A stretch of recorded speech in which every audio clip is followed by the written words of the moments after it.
آج میں انشاءاللہ آپ کو بتاؤں گا کہ مومن کی روحیں مرنے کے بعد کہاں جاتی ہے.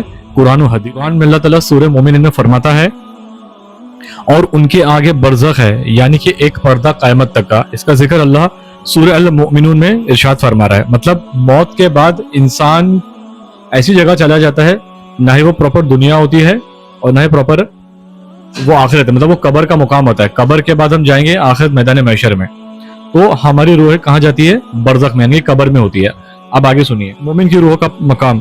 رسول اللہ صلی اللہ علیہ وسلم نے فرمایا جب مومن کا انتقال ہوتا ہے تو فرشتے اس کی روح کو نرمیوں سے نکالتے ہیں جیسے مشق سے پانی نکلتا ہے. پہلے مشکیزہ ہوتا تھا، مشق سے ہم پانی نکالتے تھے، اتنے آسانی سے مومن کی روحیں نکالتے. وہ مومن جو اللہ کے بتائے ہوئے فرامین پر چلتا ہے خصوصاً، اور جو جیسے اعمال کرتا ہے اس کے حساب سے اس کی روحیں نکلتی ہے.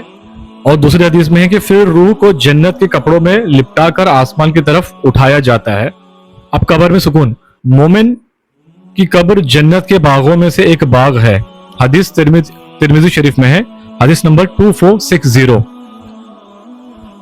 ہمیں کیا کرنا چاہیے؟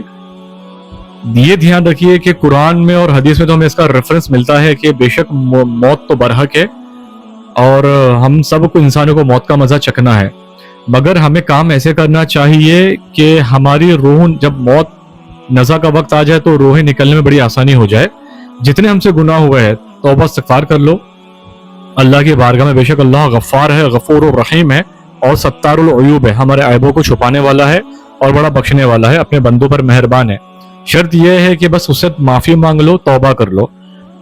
اللہ کے نبی فرماتے ہیں اگر رائی کے برابر دانے کے برابر بھی اگر کس کا ایمان سلامت ہوگا اور وہ دنیا سے اس حال میں گیا تو یقیناً وہ جنت میں جائے.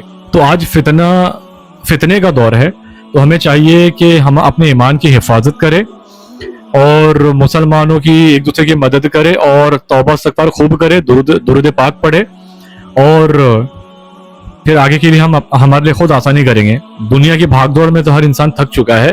ایسی بھاگ دوڑ کرو جو ہمیشہ لائف ٹائم یا لائف کے بعد انشاءاللہ اس کا اچیومنٹ رہنے والا ہے، ہمیشہ کے لیے کبھی ختم نہیں ہوگا، وہ آخرت ہے.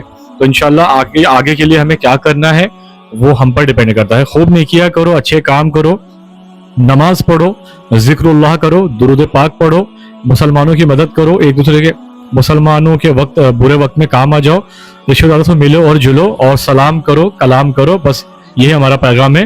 دعا میں یاد رکھو. اللہ حافظ.